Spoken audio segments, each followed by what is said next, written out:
So, Stasocritic videos obviously take a considerable amount of time to make, even shorter ones. I've dabbled with the Stasocritic quickie format for like 2 videos, literally, before I realized that it doesn't save any time, because even short videos, you still have to write the script, make sure that it flows, record the voice, edit the voice, find the proper accompanying footage.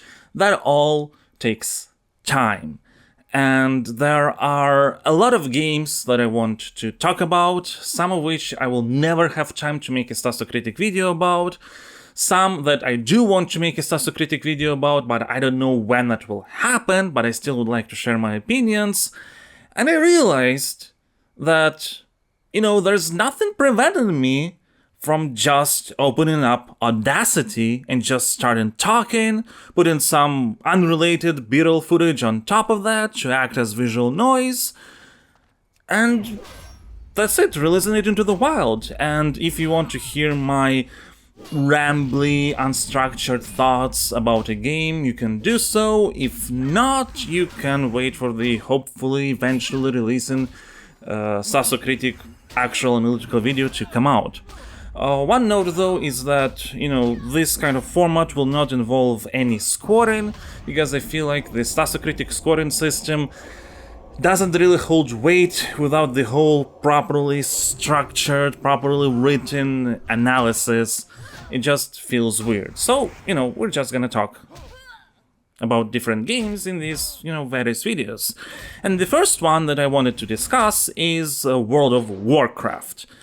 Primarily because I have been playing it for almost a year already, and there's a lot that I want to share and, maybe have discussions in the comment, we'll see. I actually haven't played World of Warcraft back in the day of its peak of popularity. So, since last year was the first time when I properly got into it. The reason why is mostly because World of Warcraft didn't see a legal Eastern European release until about 2008 or 2009. So obviously you could spend $15 per month on a subscription to play on Western servers, but that was sort of a pretty steep price for us at the time.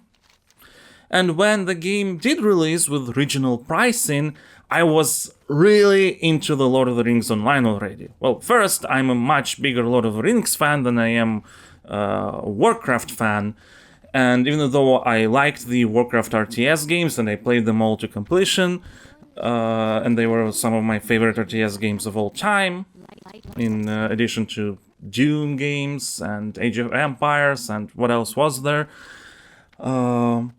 I wasn't really into the world of Warcraft.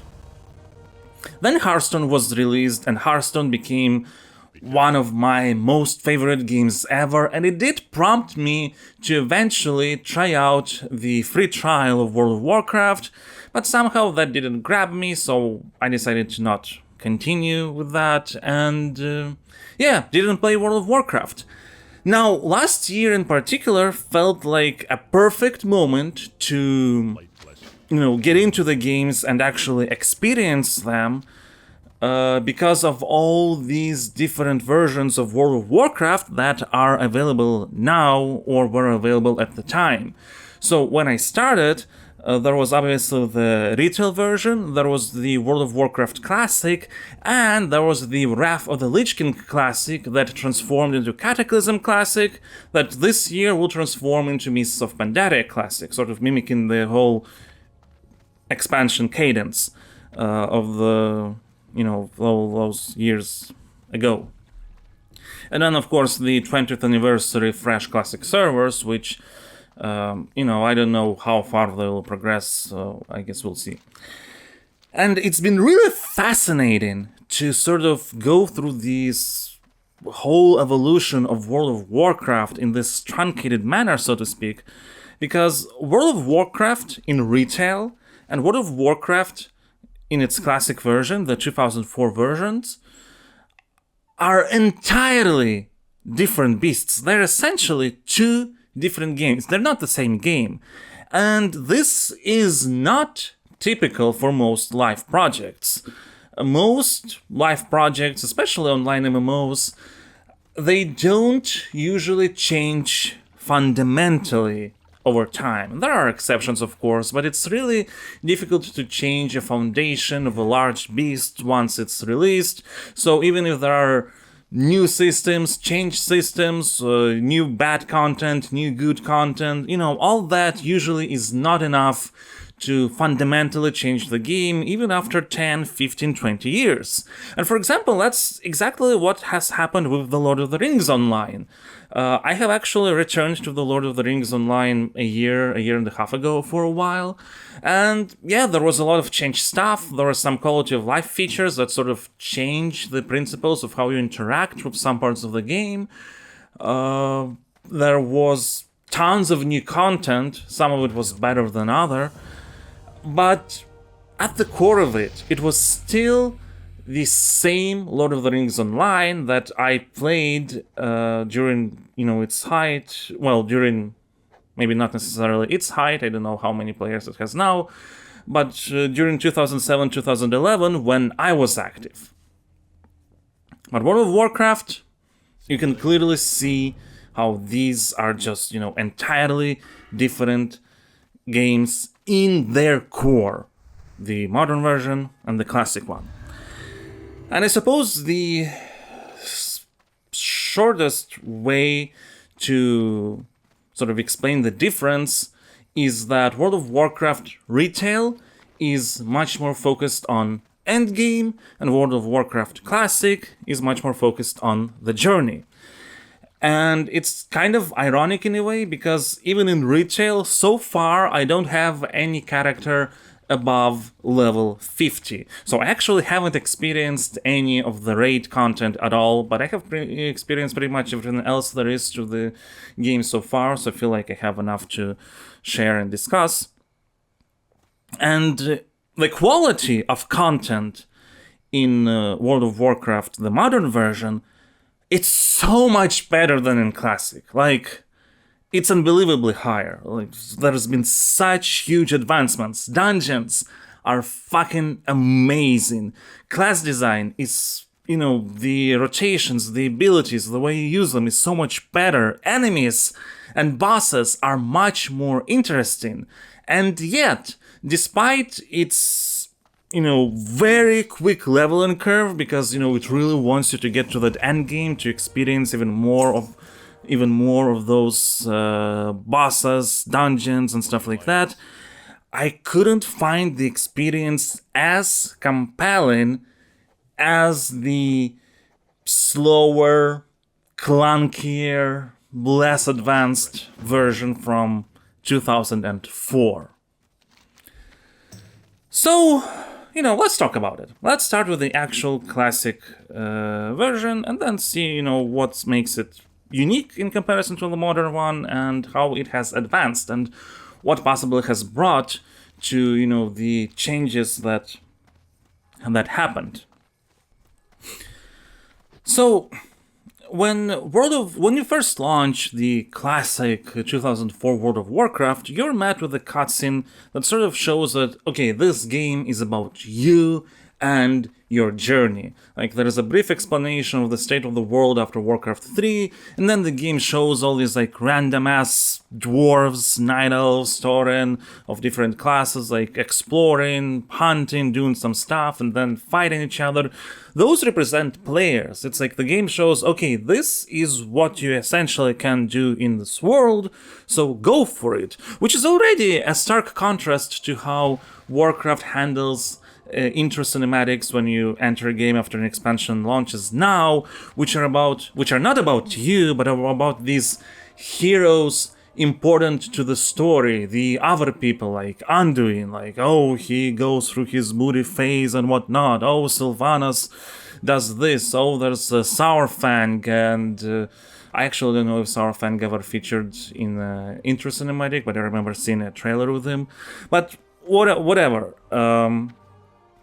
That's already, like, just the intro experience is already pretty different from the modern release, that this is about you. And when you choose your faction, choose your race, choose your class, and you go into that world, you are not a hero. You're just a random dude or dudette doing their stuff, learning what your faction is about, what your class is about, what your race is about. Every race has their own starting zone, with the exception of gnomes and trolls, who until Cataclysm didn't have their own starting experience. They share it with dwarves and orcs respectively, which is a bit sad, but still that sort of works for the same purpose of, you know, understanding, okay, so what is the state of the world? Like, humans, they have this thing with the Defias bandits going on. Undead have this Scarlet Crusade that's hunting them because they just want to destroy, you know, all undead, but we're forsaken, we actually have a mind, but there is danger that we might lose it. So you learn all this sort of stuff through pretty rudimentary quests. But first, because there is no map markers in original World of Warcraft, you sort of have to at least skim through the text to understand what is going on. So you would at least understand where do you need to go and which 10 boars you need to kill, you know? And second, you know, there's no plot exactly in World of Warcraft until you get to the, you know, later stages, when you start getting quests that would be eventually related to how the raids unlock. And that would sort of like be the main story culmination. But overall, you know, it's the storytelling is more about your journey in this world. And there's a lot of quests that sort of repeat the same narrative beats over and over again. Like, for example, when you play as Undead, a lot of quests revolve around, you know, different apothecaries figuring out how to make a new plague for Sylvanas. You know, there's no real progression to any of those. It's like, oh, this one tries this thing, this one tries that thing, that one tries that thing, and they usually involve, like, just, you know, killing shit and bringing some items. But because you have to, you know, at least skim through the text, and because you have to do that repeatedly, you sort of start creating a picture of the world, like how humans have to deal with these Defias bandits that corrupt the government and try to get a foothold in the government and destroy Stormwind and all that kind of stuff. With orcs, you have like the lines about the Burning Blade cult, and then there's the Razorfen, Quillboars that sort of encroach onto the torrents. You know, every race, every zone has its sort of its vibe regarding what's happening, what's going on, and you don't really go through a particular story, like defined by the game. You sort of go through these vibes. And then, most quests, in terms of their design, are pretty repetitive. It's like, okay, kill 10 of these guys, or kill 5 of these guys, bring 10 of these. There are some interesting cases where clearly the game wanted to experiment with variety, but ultimately it's still about, you know, killing stuff. But in a weird way, it's also sort of weirdly relaxing and calming and compelling, and I'm gonna go into a bit why. So, first, leveling process in World of Warcraft Classic is not that quick. Especially when you get to like the level 20s, 30s range. Then it like really slows down, and it takes quite a while to get to the next level, even with full rested XP, like when you stay at an inn to get rested while you're out of the game. And you get an XP bonus for killing mobs after doing so. This has several interesting implications. First, in terms of how you actually learn your class. Because the leveling up pace is sort of slower, you actually have time to, understand what rotation patterns are better to be used for how you play, because at the end of the day, even though there's a lot of skills for each class in World of Warcraft, you don't need to use most of them all the time. You sort of create a core rotation, which can be modified with some other skills depending on the situation, and then all other stuff is purely situational. And you have enough time to sort of experiment and see, okay, what patterns are best to be used for your class and your playstyle of that class. And that is sort of also how like class identity is formed. Like, for example, Warlock has a lot of damage over time spells. So sort of your patterns, especially if you're focusing on affliction talents, your rotation pattern is like, okay, you put this damage over time, this damage over time, this damage over time, then maybe you just use the basic wand attack or shadow bolt, or if there are too many enemy spheres. So you have like this core a set of skills that you sort of learn to use, and then these additional ones that you get to understand when it's best to use them. And slow leveling really helps of, figuring that out, learning your class, even if you play a bunch of them in parallel like I have. Then the quest design, even though the actual quests involve killing a lot of mobs, it should be noted that the balance is as such that it's pretty difficult to kill more than 1 or 2 mobs at a single time. Like, if 3 attack you, you're probably dead, unless you escape. Or unless you like just get really effective with potions and skills and all that stuff. And we're talking about like similar leveled mobs. Obviously, if you're higher level, you can take upon more mobs at the same time. The combination of these two leads to an interesting effect of seeing a lot of players in the same zone for a considerable amount of time, because everybody levels pretty slowly, so everybody stays in the same zone for for a pretty long time. And then, because you have to do all these killing quests and you see other people around, it's really natural to just, team up and do it together and faster. And yes, you get less XP per character, but you do finish quests faster, and at the end of the day, quests are what gives the most XP. So even if you're an introverted person, like, I am a huge introvert and I don't particularly like lots of socializing, I still engaged in socializing and teaming up and doing, all these quests simply because it was more efficient that way, and it was fun. Now, another thing that's sort of curious is because when you level up slower, each item is more valuable. So, including crafted items, like my first character that I ever created for Classic World of Warcraft was a paladin with blacksmithing, and there were a lot of items that I blacksmith that I would just, for myself, that would just wear what felt like forever. It felt really useful, and if I would share an item with, another character who needed like this mail armor or this mail armor, it was really useful to them. So it was like, okay, so there's real value in these items. And there's also real value in quest rewards.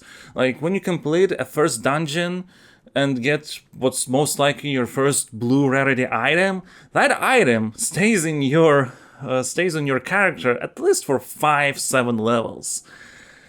And that's if we don't even get to the quest classes. And quest classes are probably a lot of quest classes are probably some of the worst designed but most compelling quests in World of Warcraft, because they usually involve you going like huge distances all over the map. And World of Warcraft already has sort of these values on a technical level, like flow issues. Like, for example, the Hillsbred Foothills area for the Horde, there's a quest chain that has you go to Tarrenmill, the undead town, to, go kill in Hillsbred, these kinds of people. Then you go back and get a next quest to go back to Hillsbred to kill now these kinds of people, like the other named type of named mobs. Then you go back to Torrenmill and you get another quest to go back.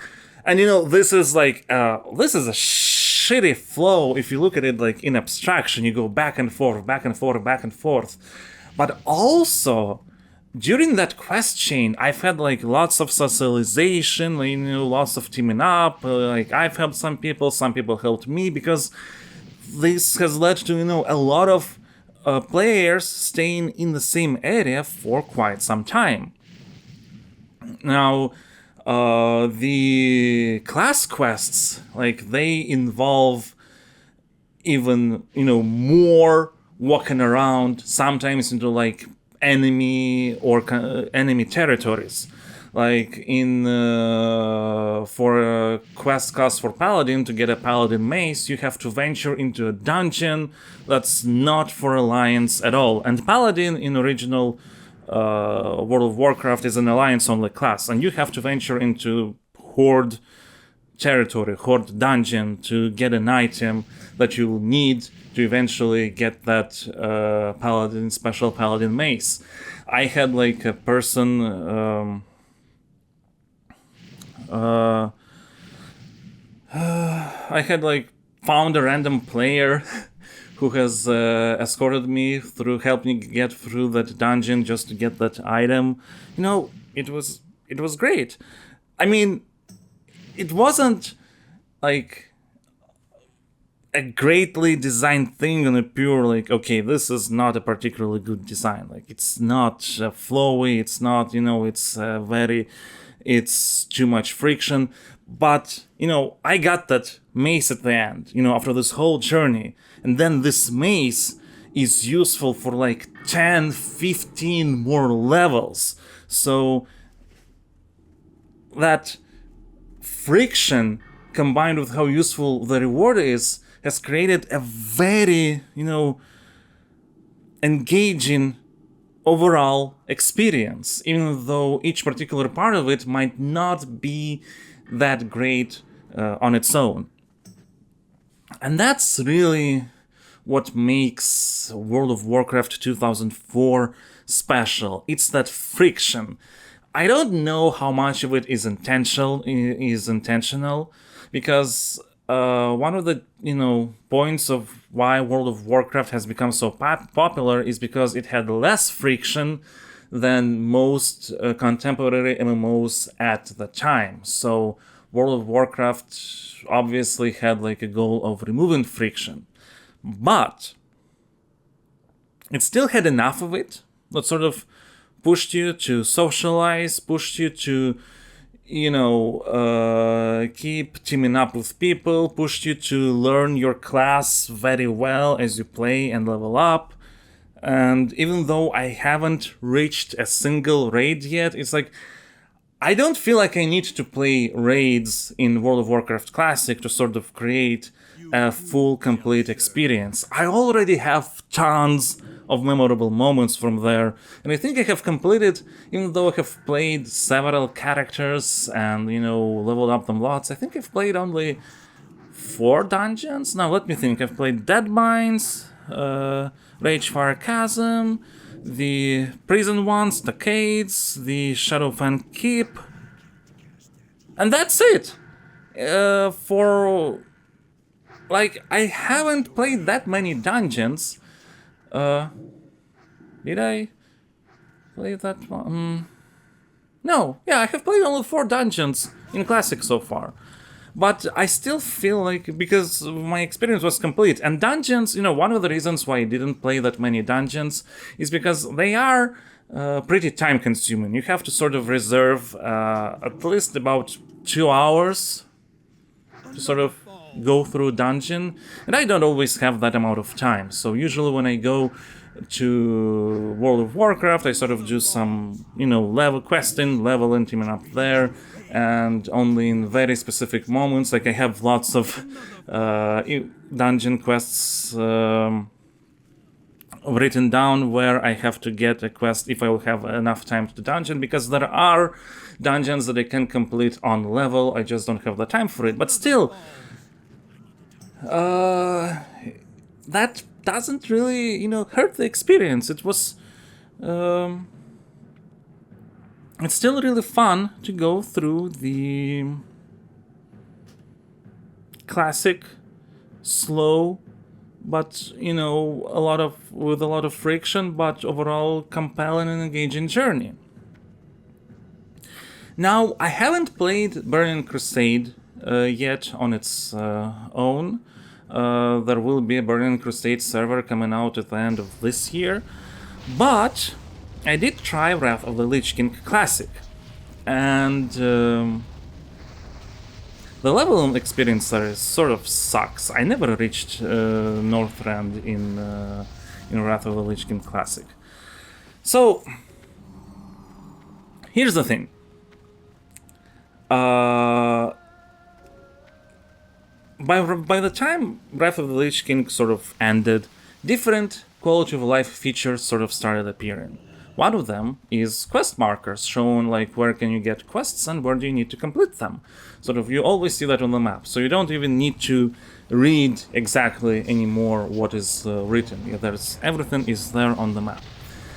Another thing that has happened is because of how the Burning Crusade and Wrath of the Lich King, they don't add their zones like into the core Azeroth, but sort of they're not part of the same world. They're like different areas that are available to only those who have at the time purchased the respective expansions. You sort of get players, even high-level players, out of the core zone of Azeroth, and the space sort of becomes empty. Now, what Blizzard has done, and it keeps doing it all the time, is that it has decreased the amount of experience needed to get from, level 1 to the level of the latest expansion. It has already done that for the Burning Crusade, so more people could flow into Outland, and it has done that the same for Wrath of the Lich King, so sort of more people could flow into Northrend. But what has happened in terms of experience? The quests stayed the same, but the leveling is faster, and the quality of life features like the map markers mean that, it's easier to complete quests because you level up faster, and they also like removed a lot of elite quests and transformed them into like normal mobs, not elite ones. So you're just sort of going through the boring stuff, like these quests, like kill 12 or 20 harvest golems in Westfall. Suddenly, like, this quest was pretty compelling in World of Warcraft Classic, because I had to team up with 1 or 2 people to do it more efficiently. In Wrath of the Lich King Classic, I didn't have anyone to team up with, but I didn't really need to because I was killing every golem pretty easily. But it just, it made it so that, it's pretty boring to kill golems. It sort of showed how repetitive the quest level design of the original area is. And I guess that's why Blizzard felt the need to sort of do the cataclysm and revamp everything, because even in Wrath of the Lich King, like if you would reach Northrend, you would see that the style of quests and how they're structured and how they're designed, it focuses so much more on variety. And keeping yourself interested, so keeping a player interested, so they would eventually get to that end game. And I suppose like the Burning Crusade to Wrath of the Lich King era is sort of when Endgame became important, because Wrath of the Lich King is when I saw that all these tons of like Endgame related systems and progressions have started to appear. Although Burning Crusade, yeah, I think it did have difficulty levels. Again, I'm not very well versed in raid content on a personal level. I have never reached it yet, but I can still see, how the game pushes you to sort of go there because it wants you to go there faster.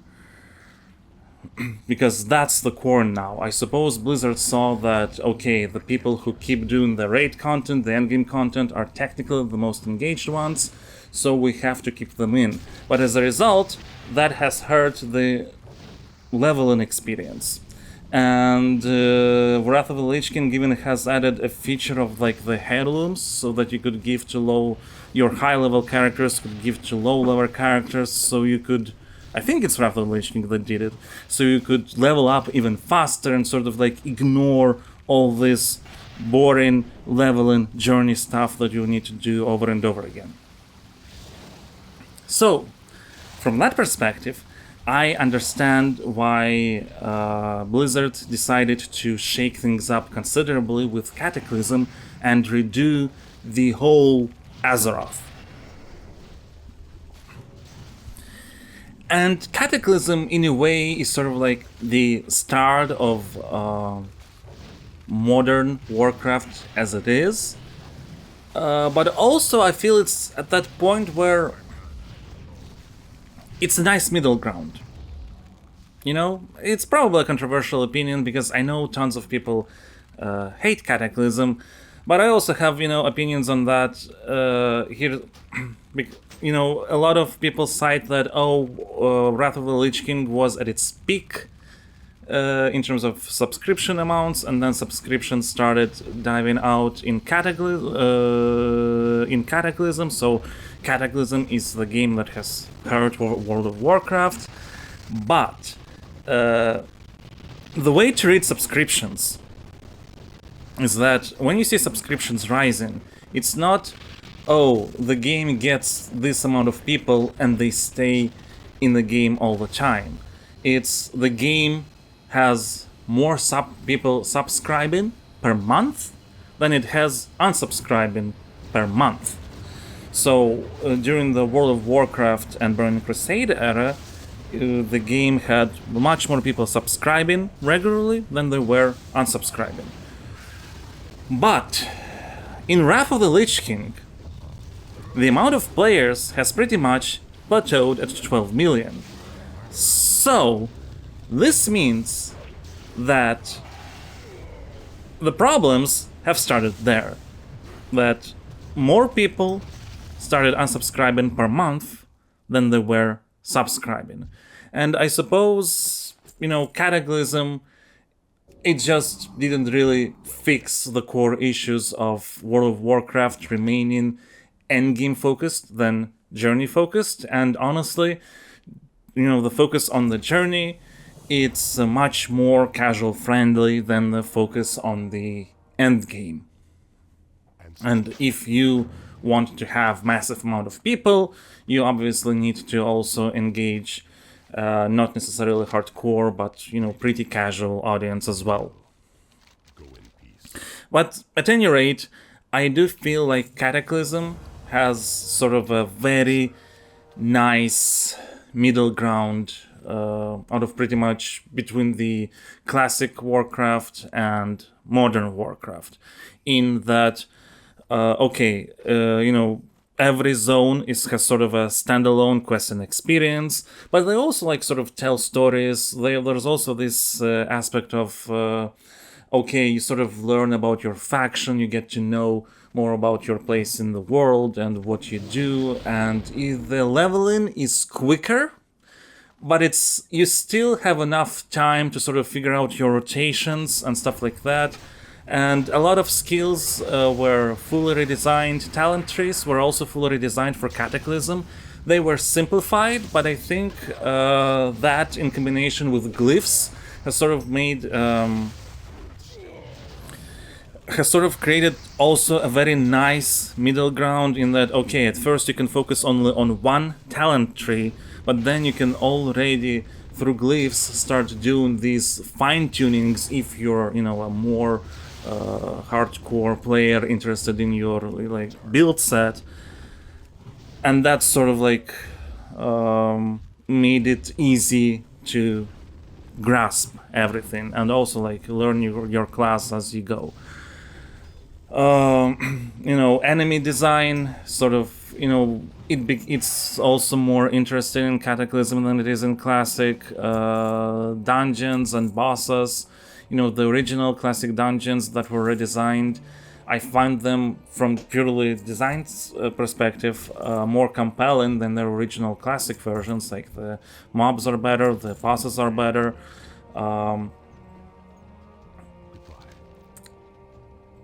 What's weird, though, you know, there are some weird things that start happening in Cataclysm. First, it's that, you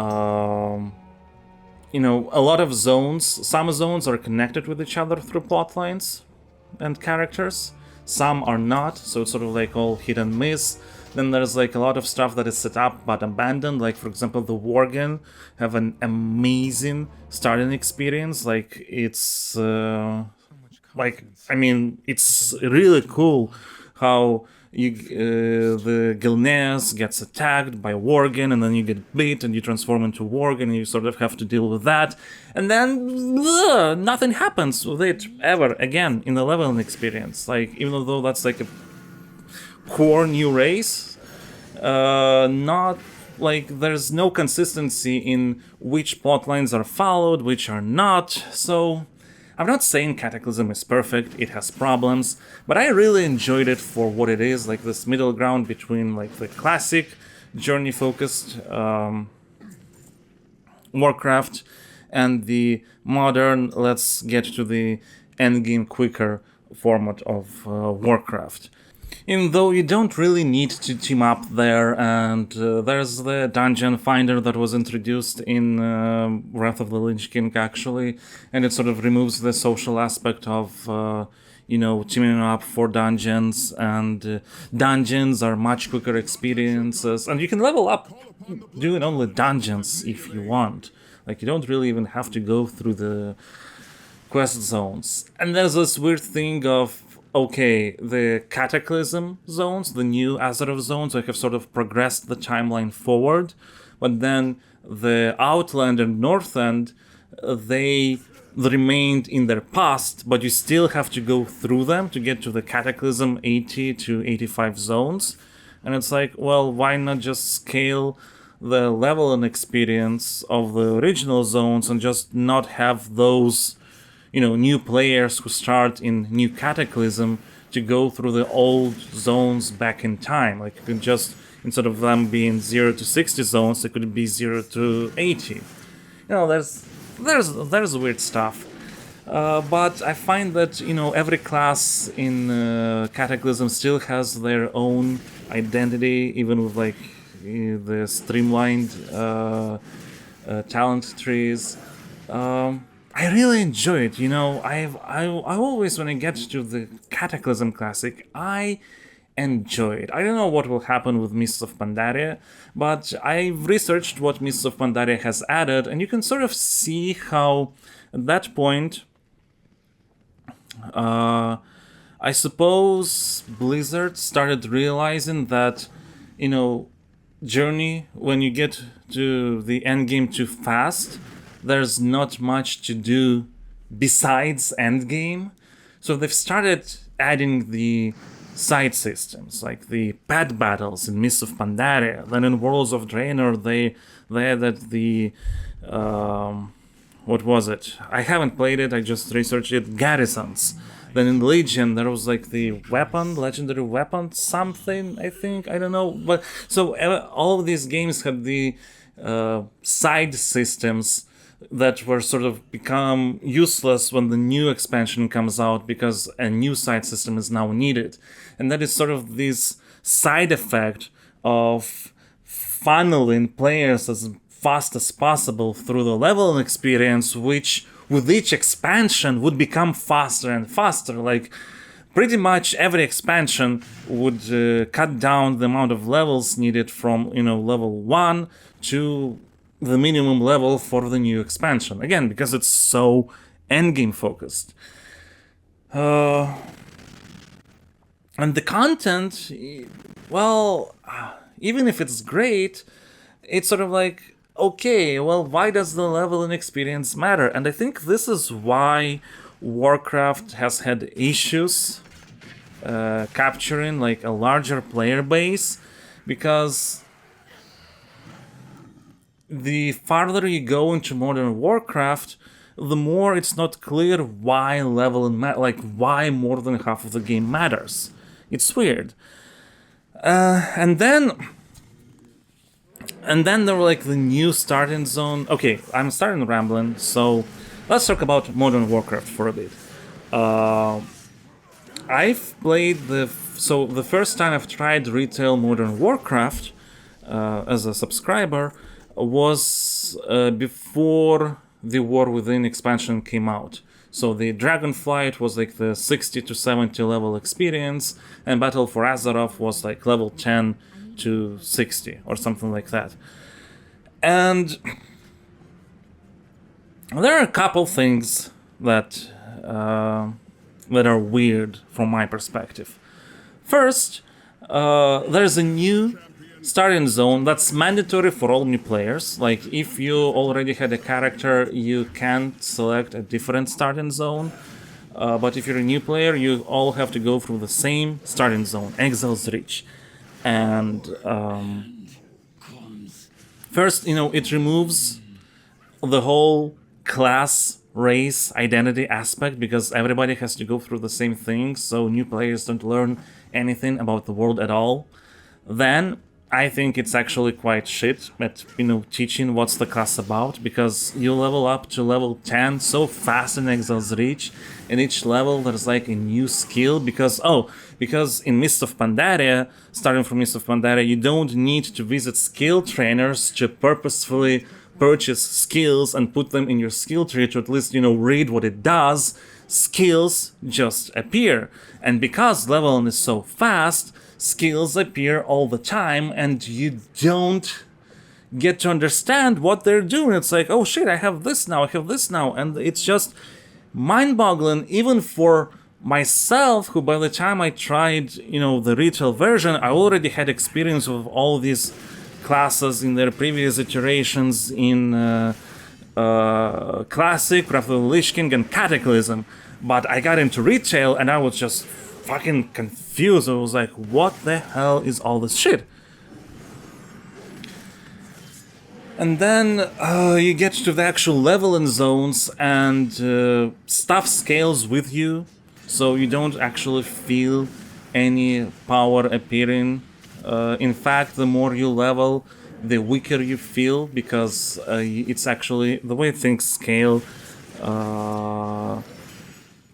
You sort of need less time to kill on like the lower half of levels than you need on the higher half of levels. So as you level up, you actually become weaker, which feels bad. But also, when you actually become weaker, you actually get a chance to start learning the rotations and what they're doing.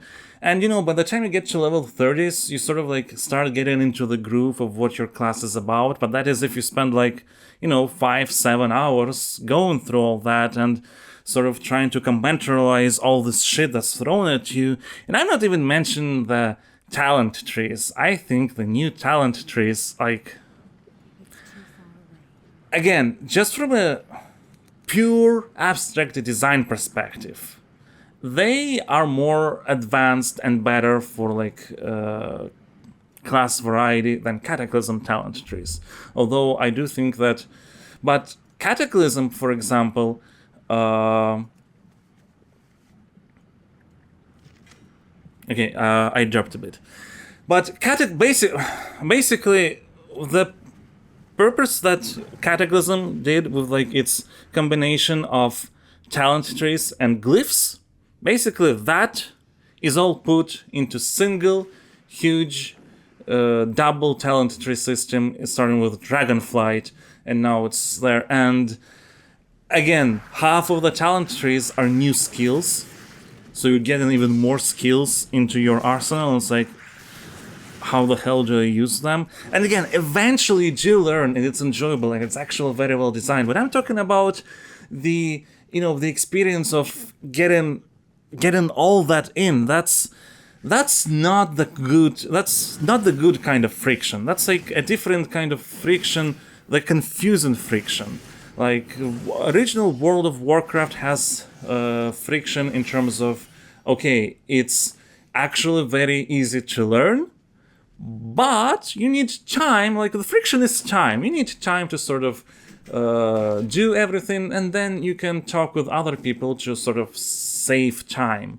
In Modern Warcraft, it's like, okay, here are all the levels, here are all the skills, boom, boom, boom, boom, boom, boom, boom, and now you're like, oh, what the hell do I do with all this? You need to spend time figuring out and realizing, like, what this does, what is the best rotation, how do you sort of, like, don't get overwhelmed. And then, like, the systems like crafting, I don't see how crafting matters anymore. I don't see how, because you get items and skill, you get items so fast that, item rewards really don't matter unless you're at the end game. So what you're getting through the journey, it's like you get a better item, it's like, yay, and then like 10 minutes later you get an item that's even better, so it's like, well, okay, I guess.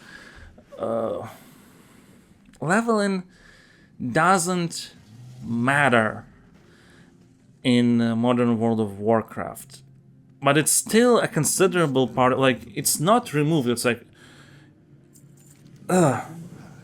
you see, I'm rambling now. This is why writing scripts is good.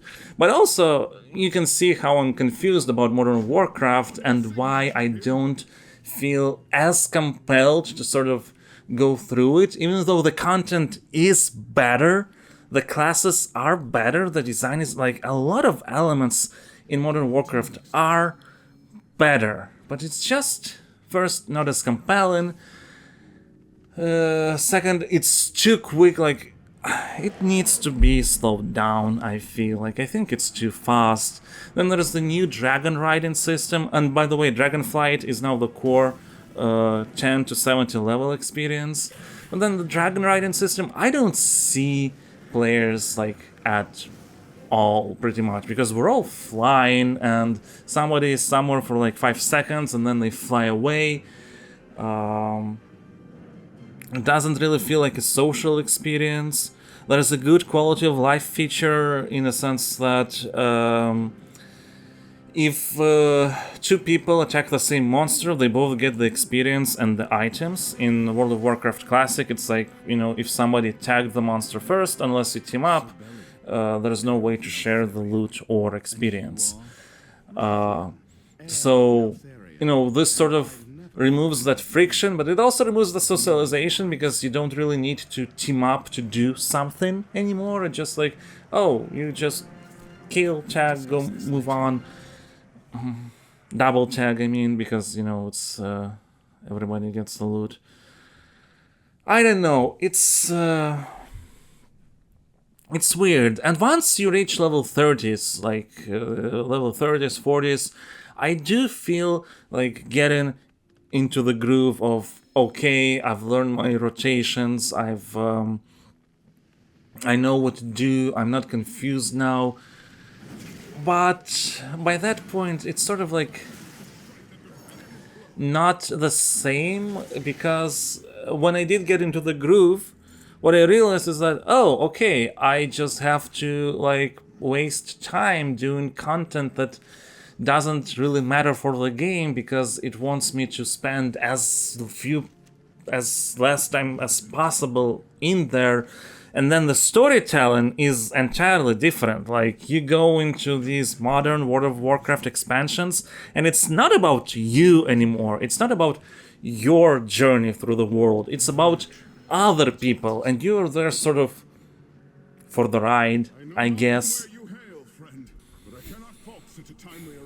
Yeah. So I suppose that's pretty much it. I mean, if we would go into actual analysis, there's obviously so much more stuff that I could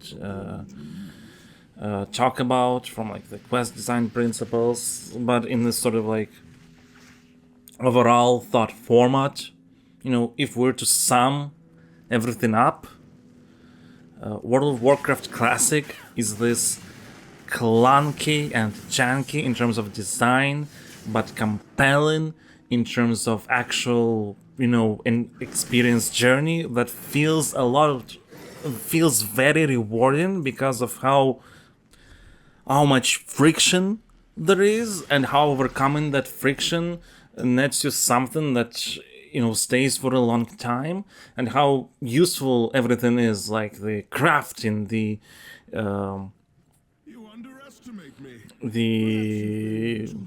what other auxiliary systems are there besides crafting in World of Warcraft? I dropped out. But then you get to the modern Warcraft, and it's like, it's a theme park, and it's a great theme park, and a lot of stuff is definitely of a higher quality, but I have big issues finding interest in that. A lot is given just, you know, you're just throwing a lot of shit at you. Just, okay, here's all the skills, here's all this quests. I mean, you're already over leveled over this area, but then there's scaling, so leveling doesn't really matter. But because your stuff scales and you get weaker, so it does. But like, it's like, there's all this stuff that doesn't matter anymore, because, you know, you're gonna be fine as long as you reach the end game. But then there's the question, okay, why should I care about the leveling experience? Why is it there in the first place? I don't know, man. And Cataclysm, I feel like Cataclysm is severely underrated. I feel like the modern Warcraft would actually be at a much healthier stage if it was more like Cataclysm in terms of principles, in that Cataclysm didn't yet make the leveling absolutely irrelevant. It didn't make grouping irrelevant. It didn't, you know, there's this stuff where it's like, okay, some stuff is not as important as before, but it's a very nice and engaging middle ground for me. So I still really enjoy Cataclysm. Modern Warcraft, I mean, I will try to get back into it. Like, I'm not going to make a full-on Stastocritic video until I at least experience a single raid in pretty much every main iteration of Warcraft, because I do need to experience the end game and see what was making it compelling for different kinds of players throughout these various stages of the game's evolution. But as an overall, you know, thought at this moment in time, I see I'm much more likely from a personal perspective to get involved emotionally in beating Onyxia and Ragnaros in Classic than will whatever is the final boss now in retail. Because again, in Classic, like, you can't just go into a raid. You have to go through a huge quest chain, which I haven't experienced yet myself, but I know that you'll have to go through a huge quest chain just so you could go into a raid as a sort of culmination of all these heroes figuring out the conspiracy in Azeroth and teaming up in terms of Onyxia, because Onyxia is like, there's a plot twist related to that.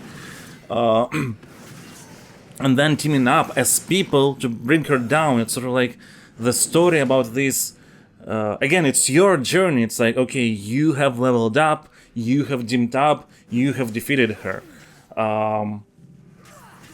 In Modern Warcraft, I was going through these Dragonflight dungeons and quests, and it's like, okay, it's all these people doing all these things, and like Rathian this, Rathian that. There's this new guy, new Nefarian's hair. It's like, and if I wouldn't have known at least some of Warcraft lore, thanks to Hearthstone, ironically, which, you know, has based a lot of like which is obviously based on many of the different expansions, I would be confused as fuck about what is going on there. Because the kind of storytelling that Modern Warcraft does now sort of requires you to know the lore. Because it's like about characters doing stuff and having their arcs, and they change and they do different things. Yeah, I don't know.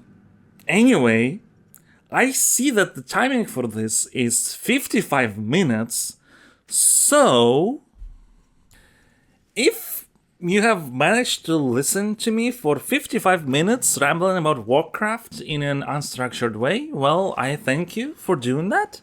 And maybe there's other titles that you'd like me to share my opinions about, like just in general. I know there's lots of other games that I would just like to ramble about, even if I am planning to do eventually a Stasocritic video about. But, you know, I also sort of like felt this, oh, there's so much I want to share, but it's like when I'm gonna find the time. But now, at least in a general way, I've got this out of my system. Now you know what I think about World of Warcraft.